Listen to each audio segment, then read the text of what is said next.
These are the principles in 5th chapter. Peace of mind. The entire Bhagavad Gita started from there because Arjuna was out of his mind. He was not able to control his mind. That's why Bhagavad Gita won. Success is not often individual. That I just now have told. So no department can take the credit of the success. It always belongs to all the departments.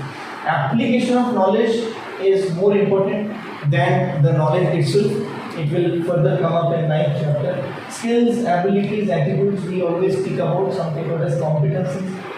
So competencies when we say is KSK, knowledge, skills and attitude. So if you have a combination of all these things proper, then you are said to have the competencies. Benchmarking competencies, we have heard the word earlier. Benchmarking is comparing yourself with somebody. But here you are supposed to compare yourself with your own competencies. As we have been talking about developing yourself with reference to technological changes happening. Yesterday or day before we have talked about the new things which are happening in the market. So you are supposed to develop yourself.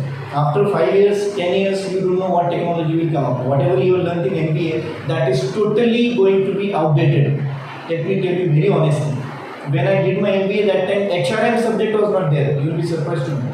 Human resource management concept was not there. That was a personnel management. And people were treated like a commodity. I am paying you the salary, you have to do the work. That was the treatment given to the workers. Going back to the British era, the British people used to literally beat the Indians to do the work. And after beating, after doing the work of 8-10 hours, then they used to pay the money only sufficient for getting the food. Those people were not treated as people but treated as machines. And personnel management used to treat people as machines. But now, maybe after, not now, after 20-25 years, the concept of HRM came, and now we have got human resource management departments in industries. When I did my MBA, HRM was not existing. We never had a paper, that concept never existed. So there used to be P&A department, personnel and administration. So people used to be treated as machines, as commodities, as somebody has been given some kind of salary, so you are supposed to work against that. So I was talking about benchmarking competences because according to human resources, you are a resource. Human beings are treated as resources. Every one of you sitting in front of me has got some or the other qualities, competencies, skills, knowledge which probably somebody else doesn't have. So every one of you is a resource. Human resource management fundamentally speaks that every individual human being is different. There are no individual human beings which are same. You might be doing the same profile, say maybe a recruiting analyst or maybe calling people or training and development, doing wage and salary calculation. But two people doing wage and salary calculation have got a different way of doing it. So it depends on you how you can make it easy for the entire system to run properly, as well as how you make it easy for yourself to understand how you can think about developing those systems. There's nothing wrong if you give a suggestion to your management that the system which you're using needs some kind of improvement. Therefore, all the companies, all the industries, all corporate houses, all head offices of the companies, they do have something called a suggestion box or suggestion tab is there in ERPs. So you can make use of it, which directly goes to the top authorities. They can download it and they can implement the suggestion, whichever wherever you are. So for that you need to know your own competencies. You should be benchmarking, means comparing your own performance as compared to last year to go to the next year of your own performance. So benchmarking competencies of your own. Superiority versus inferiority complex.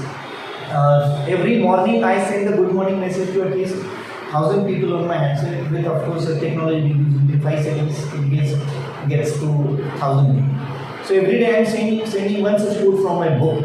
Today's quote was incidentally that even if you have inferiority complex, that is okay, but then you should not have superiority complex. We have discussed it earlier before, so I won't again waste my time on it. So it is better you have got inferiority complex that you know that there are certain areas which I need to improvise, then only can improvise. When you know that, or when you think that I know everything, you can really not develop this thing. So it is better to have inferiority than superiority.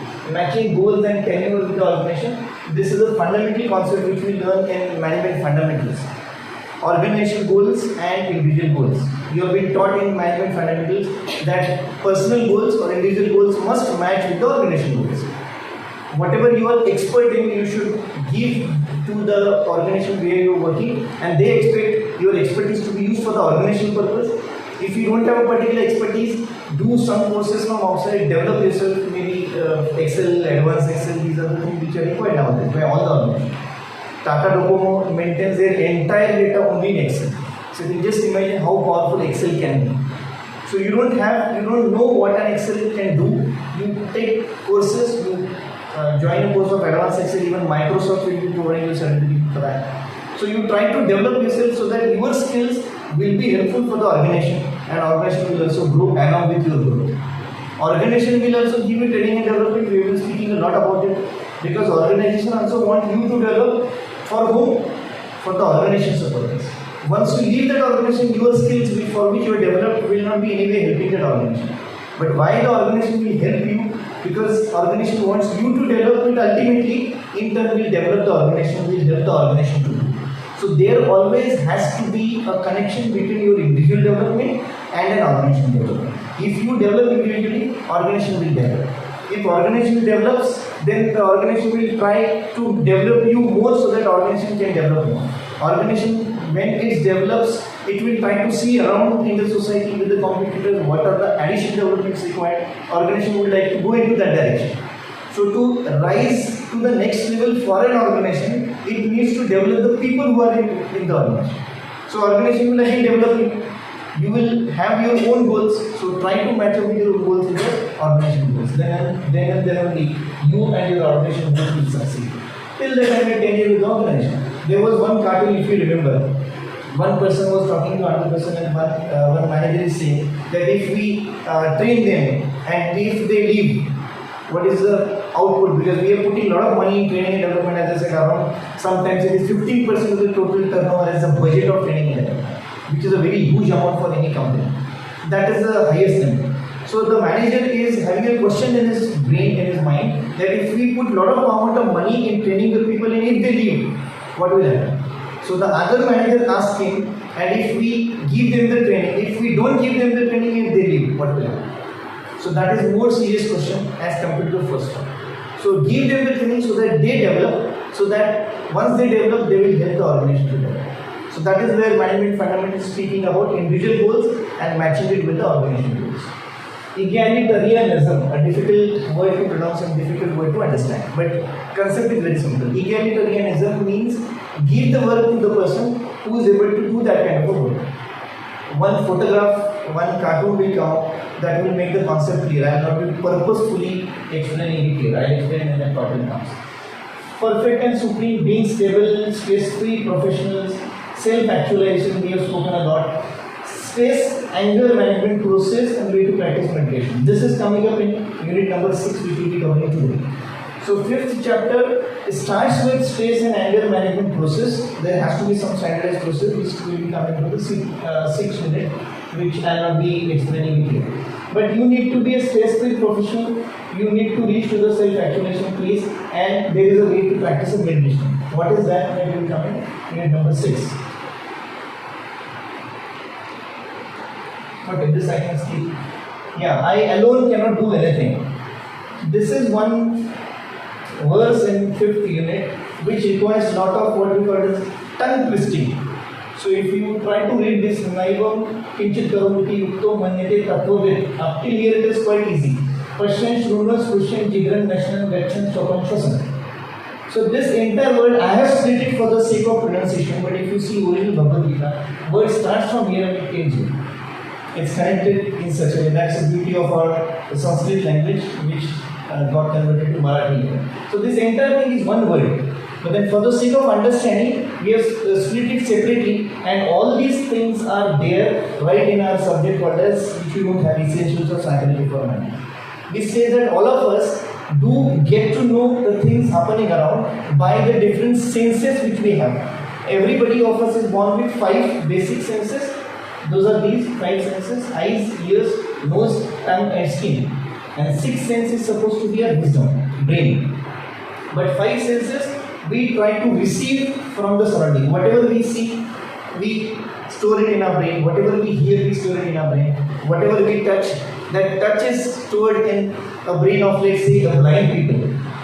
Blind person who cannot see you, but then he happens to hold your hand and then he'll say, oh, Ashutosh, is it you? So because of my touch, he will understand who am I. And of course, tongue and smelling. All the tests which you remember of famous hotels in the world which you might have gone to, all smells you remember. Typically, when it starts raining, you will get a smell of those pakoras which have been maybe fried somewhere on the side of a street. So you have all those senses getting the things, and then you will store it in your brain. Further, in our subject of essential psychology, this further says that how many senses do we have? So we all know, just as I said, basic 5, which are called as fundamental senses, and there are conservative senses which are 10. All of us do have. It is accepted senses are 21, and radical means some of them are which are yet to come are 33. So every human being is born with 5 basic senses which will keep on increasing from 10, 21 are accepted by the human beings on the earth, and by research 33 are yet to come. So these are all senses. You can take a click button. Anyways, I just forgot to mention every day, I'll be sending you all these PPTs so that you don't have to worry. This will help you in your subject in 4th semester, Indian Ethos and Business Studies. So there, learning from Bhagavad Gita, one topic is there. So that should help you. So these are all different senses which every human being has. Vision, hearing, smell, then taste. These all tastes which you can, tongue can sense. Then touch, then pain. You have different types of pain, visceral pain, somatic, cutaneous, etc. Mechanical perception is maintaining a balance, running, or you might have seen dancers dancing with rotating about themselves. So you try doing it, within 3rd or 4th time you will just fall, you will lose the balance of your body. But that doesn't happen with the dancers because they are being trained to do that. Otherwise, normal human being is likely to lose a balance, which is called as rotational acceleration. You might have seen people getting down from bus or train and they will keep on running along with the speed. That has been taught to us in school days. So to maintain that speed and then you slow down your speed. Otherwise, you directly drop on the ground at the speed of bus moving at 20 kilometers per hour, you will fall down. While catching the train also, you have to maintain the speed and then you can get it. So that is all linear acceleration, kinesthetics, muscle stage, muscle brain. So these all are the things which are telling you something. Medical science says, listen to this very carefully. Medical science says that your body will keep on telling you what is happening to you. You don't need to go to the doctor. The body will tell you where is an abnormality in your body. Then you don't need a doctor to test you, doctor to check you out. So you just tell the doctor that I am suffering from something. And if you don't listen to that body, there is a saying which says, one speech says in 9. So if you go to the doctor right at the first time when you got some trouble, some problem, it can be cured easily if it is identified at the first day. If it becomes worse, then it might go to the cancer, it might go to losing your entire life possibly. So your body will keep on telling you how much you should eat, isn't it? Your body tells you it should be sufficient enough. But when you have gone for a party and you know that parties are not very frequent, so jitna mila hai utna le lo. You might have seen a common scene in all the buffet dinners. People will take so much amount of food in their plate as if they have never eaten for their entire life. Why is it required? It is always said by medical science that whatever amount of hunger you have got, you should always eat 10 or 20% less than that. We eat at least 30 to 40% more than whatever hunger you have. So it is likely to have a lot of troubles with your stomach, your digestion system, and your stomach is supposed to be the generator of all the disease abnormalities in your life. So if you keep your bowel system, means your digestion system proper, I can guarantee you that you will never have any kind of disease. For that, a simple thing is required: eat only 80% of your hunger and run 5 kilometers, walk 5 kilometers, which I have told you earlier. If you follow only these two things, I can guarantee you that you will never suffer from any kind of disease. All the diseases are out of abnormalities in eating and drinking at physical level or physiological level. At mental or psychological level, world research has been done and the research has proven all the diseases, diabetes and asthma, lung problem, all the diseases are out of uncontrolled mind. I am going to show you this in the last day, how, and it will be proven. Okay, coming back, these are all things which will keep on telling you that bladder stage is a very common sense which you have. Supposing you are sitting in a, now AC is not switched on, but when AC is strong, everybody's bladder will get full and you need to go to a toilet. Don't you think that the bladder is telling you that it is full now, you need to go to the toilet? It is nothing but a sense. The sense will tell to the brain, and brain will tell to you, your body, go to the toilet now. Right? But you don't go because you are not allowed. Maybe you feel shy about asking something in the class. So what will happen? The bladder will get full, and if you do not vacate it, it will have all adverse effect on your civic system of your entire body or your outlet system of your entire body. So whenever your brain is telling you something to do, you have to do it. There is no option. So these are all senses which you can learn, or if you are taking a photograph, read each of them. I won't waste my time explaining. Some cartoons from chapter 5. It sort of makes you stop and think. It's talking about peace of mind. When you are expected to think, you are expected to stop and think. Give it a thought, what we say. So give it a thought means be stable, be calm, be cool, give sufficient time, think, and then only you take action. Take an action. Very interesting. For peace of mind. Where is peace of mind? Peace of mind is said to be not outside you, but it is within you. So this lady is saying, I found the room of my own, it is between my ears. Where? Here. So peace of mind is always, spiritual gurus will talk to you, as peace of mind is within you. So keep it within you, try to find the peace inside. Peace is never outside. Peace is within you. Well, let's not be spiritual as I told you at this time. This is interesting. Why do you set your goals? Setting your goals 50 years into the future. What is the answer? I will be retired by then and nobody will judge my target achievement. So that doesn't mean that you should set long-term goals. That's why long-term goals, as far as individual is concerned, in the interviews you will be always asked the question that where do you see yourself from now, 5 years down the line or 10 years down the line. Nobody will ask you 30 years down the line.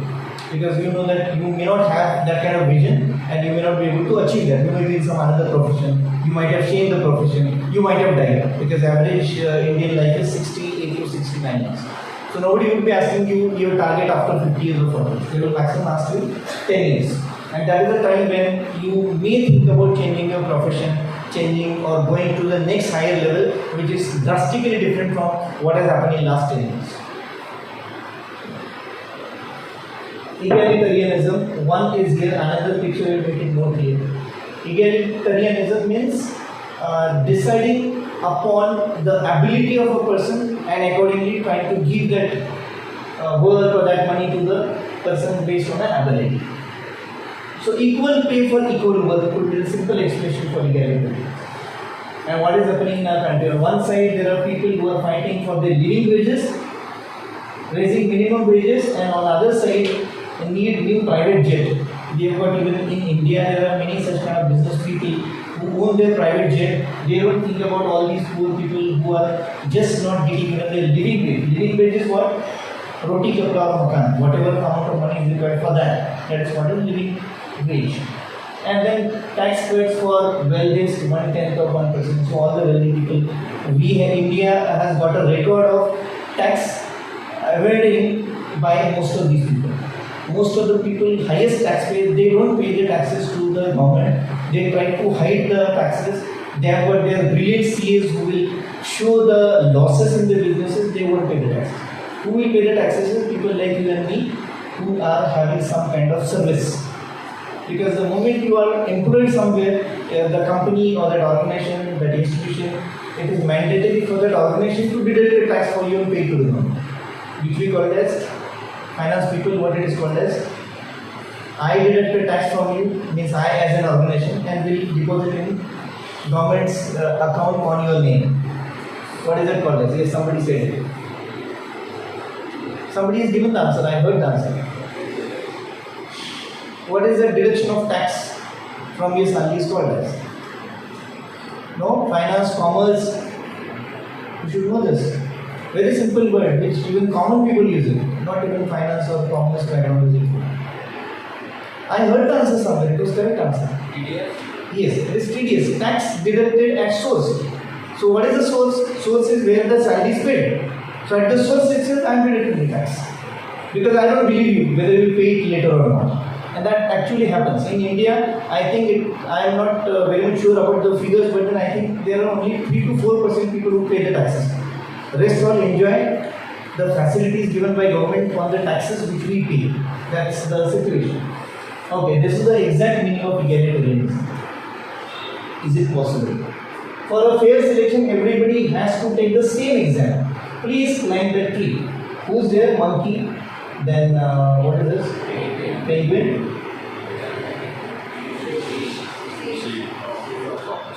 So all cannot climb this tree. Probably a monkey can do that, and I guess to some extent dog can do that. He may not even reach onto the top. Elephant can never reach there. These two can never reach there, and fish cannot even come out of this bowl. So that is what is happening. We expect everybody to be equal, and we always try to compare one person with another person, which itself is very much wrong. So egalitarianism speaks about giving the kind of work in which every individual is expert in. So give the work to that person which he can do, which has got too much of expertise. You cannot compare fish with elephant or elephant with seal or whichever animal you have, because everybody is, again, with reference to start of this unit, everybody is born to do a particular work. Everybody is assigned to do a particular work. Everything on this earth has got a purpose behind it. Even we see mosquitoes, they are also food for somebody. So that, what we call is biology. What is the scientific called? Ecosystem or other word? Life cycle. So every insect born is food to somebody. That somebody is food to somebody. So every person, every insect, even smallest insect born on this earth has got a purpose. So you cannot compare anybody with anybody. So egalitarianism says that equal pay for equal work. That's why the lower level people have got low salaries. As you go up, those people will get more and more salaries. But among the top people, you should not compare again as far as their skills and abilities are concerned.